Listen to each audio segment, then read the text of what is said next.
Hello friends, welcome to taste trips tips. ഇന്ന് തയ്യാറാക്കുന്നത് പാലട പ്രഥമനാണ്.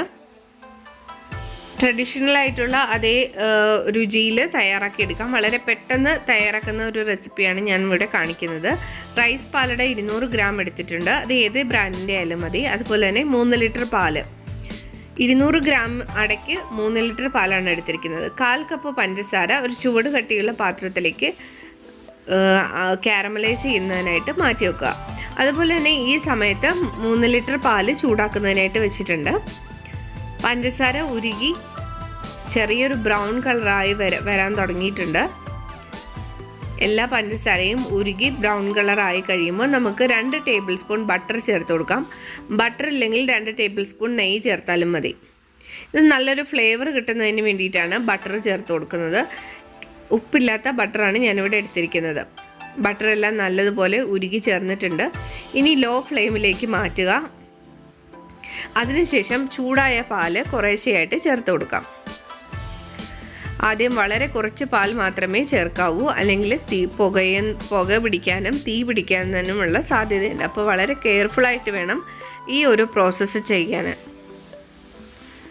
കുറച്ച് പാൽ ഒഴിച്ച ശേഷം മിക്സ് ചെയ്ത് കൊടുക്കുക. കുറച്ചും കൂടെ ഒഴിച്ച് അതിൻ്റെ ഒരു ചൂടൊന്ന് സെറ്റാവുന്നത് വരെ കുറേശ്ശെയായിട്ട് പാലൊഴിച്ച് ഇളക്കി കൊടുക്കണം.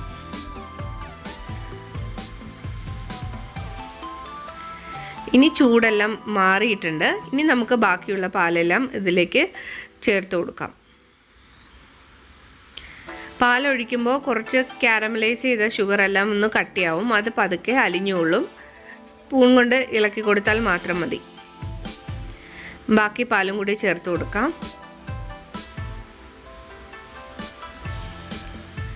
ഇനി നമുക്കിതിലേക്ക് അട ചേർത്ത് കൊടുക്കാം. 200 ഗ്രാം പ്ലെയിൻ ആയിട്ടുള്ള അടയാണ്. ചെറിയ അരി കൊണ്ടുള്ള അടയാണ് ഞാൻ എടുത്തിരിക്കുന്നത്. ഇത് ഏത് ബ്രാൻഡിൻ്റെ വേണമെങ്കിലും ഉപയോഗിക്കാവുന്നതാണ്.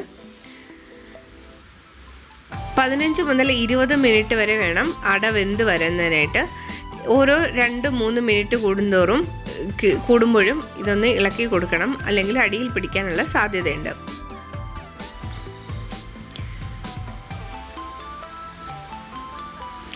ഇപ്പോൾ അട നല്ലതായിട്ട് വെന്ത് വന്നിട്ടുണ്ട്. 3/4 വേവിൽ കൂടുതലായിട്ടുണ്ട്. ഇനി നമുക്ക് പഞ്ചസാര ചേർത്ത് കൊടുക്കാം.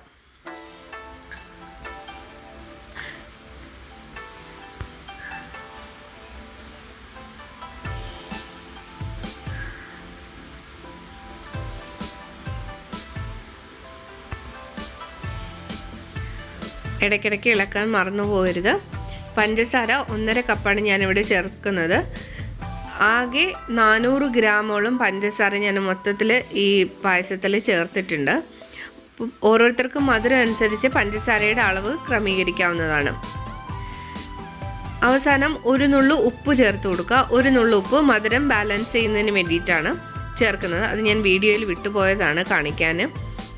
അതുപോലെ തന്നെ ഏലക്ക വേണമെങ്കിൽ 4 ഏലക്കയുടെ അരി പൊടിച്ച് ചേർക്കാവുന്നതാണ്. സാധാരണ ട്രഡീഷണലായിട്ട് ഉണ്ടാക്കുമ്പോൾ പാലട ഉണ്ടാക്കുമ്പോൾ ഏലക്ക ചേർക്കാറില്ല. അതുപോലെ തന്നെ കശുവണ്ടിയും മുന്തിരിയും ഒന്നും ചേർക്കാറില്ല. അതുകൊണ്ടാണ് ഞാൻ ഈ വീഡിയോയിൽ കാണിക്കാത്തത്. ഏലക്കയുടെ മണം ഇഷ്ടമുള്ളവർക്ക് 4 ഏലക്ക പൊടിച്ച് അവസാനം ചേർത്ത് വാങ്ങാവുന്നതാണ്. ഇതുപോലെ എല്ലാവരും ഒന്ന് ട്രൈ ചെയ്ത് നോക്കുക. കമൻറ്റ്സ് അറിയിക്കുക, ഷെയർ ചെയ്യുക, ലൈക്ക് ചെയ്യുക.